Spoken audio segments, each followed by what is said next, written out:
Hey, salut les joueurs! Vous allez avoir un procès, mais vous n'avez aucune idée de comment ça va fonctionner. Vous savez qu'il va y avoir un juge, vous savez qu'il va y avoir un ou des avocats, mais vous ne savez pas quel va être l'ordre, vous ne savez pas qui va parler en premier, qui va répondre quoi, vous n'en avez aucune idée.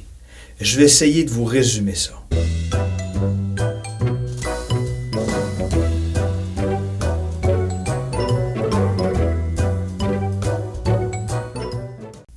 Peu importe quel va être votre procès et devant quelle cour, ça va être sensiblement la même chose qui va se passer au Québec. Que ce soit en raison d'une accusation criminelle, que ce soit devant la Cour du Québec ou la Cour supérieure en raison d'une réclamation de nature civile, que ce soit devant le tribunal administratif du travail, que ce soit devant le tribunal administratif du logement ou... Bon, non, c'est pas vrai. Le tribunal administratif du logement, eux autres, ils n'ont jamais été capables de... Bref, en général, hormis un certain tribunal, ça va toujours être le même ordre logique qui va s'appliquer. Le procès va se diviser en deux parties. La preuve et les plaidoiries à la fin. Habituellement, je vous dirais qu'il y a peut-être entre 10 à 20 % pour les plaidoiries et peut-être 80-90 % qui va être de la preuve. La preuve, elle, se divise en deux parties. La preuve en demande, ou en matière criminelle, la preuve en poursuite, et ensuite la preuve en défense. C'est dans la preuve qu'on va faire entendre les témoins. C'est dans la preuve qu'on va faire entendre les témoins experts s'il y en a un. Un témoin de fait, c'est un témoin qui a vu quelque chose. Un témoin expert, c'est un témoin qui a une expertise que le tribunal et que les avocats n'ont pas. Ça peut être un toxicologue, un chimiste, un psychiatre, un médecin, un neurologue, un entrepreneur en construction, un plombier, un électricien. C'est quelqu'un qui a des connaissances approfondies sur un sujet et qui va éclairer le tribunal sur ce que ça devrait être comme décision. Dans la preuve, c'est aussi là qu'on va déposer des photos, des documents, des enregistrements s'il y en a. Tout ce qu'on a à donner au tribunal, on doit le faire dans la preuve.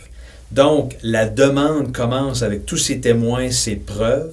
Ensuite, ça va être la défense qui va continuer avec ses témoins et ses preuves. Ça se fait un après l'autre. La preuve, la demande est faite au complet et quand c'est terminé, il y a la preuve en défense au complet. Il peut y avoir une contre-preuve. La partie en demande qui a terminé et qu'ensuite la partie en défense qui a terminé sa preuve, la partie en demande pourrait revenir faire une contre-preuve, donc une nouvelle preuve sur un élément bien précis qui était impossible au début de prévoir. Mais c'est rare. Je dirais qu'on fait peut-être une contre-preuve sur peut-être 10 ou 15 procès. C'est très rare. Une fois que la preuve est terminée, les plaidoiries commencent. Ça, c'est vraiment le travail des avocats, d'essayer de convaincre le tribunal que leur client a raison. L'avocat va faire un résumé des faits, il va plaider des lois, plaider des jugements, plaider des doctrines. Il va essayer de convaincre le juge que ses arguments sont meilleurs que les arguments de la partie adverse. Une fois que les plaidoiries sont terminées, soit le juge va rendre un jugement immédiatement, ce qui est assez rare, soit le juge va prendre la cause en délibéré. Je vous dirais que dans 90 % des cas, les juges prennent les causes en délibéré. Si vous êtes dans un dossier de nature criminelle, le juge va fixer une autre date où vous allez devoir revenir pour entendre le verdict du juge. Si au contraire vous êtes dans un dossier de nature civile, le juge a 6 mois pour rendre jugement et vous allez recevoir un jugement par la poste. Tout comme si vous passez devant le tribunal administratif du travail ou devant n'importe quel tribunal administratif. Donc, peu importe quel va être votre procès, c'est à ça que ça va ressembler. Vous avez maintenant une carte de plus dans votre jeu.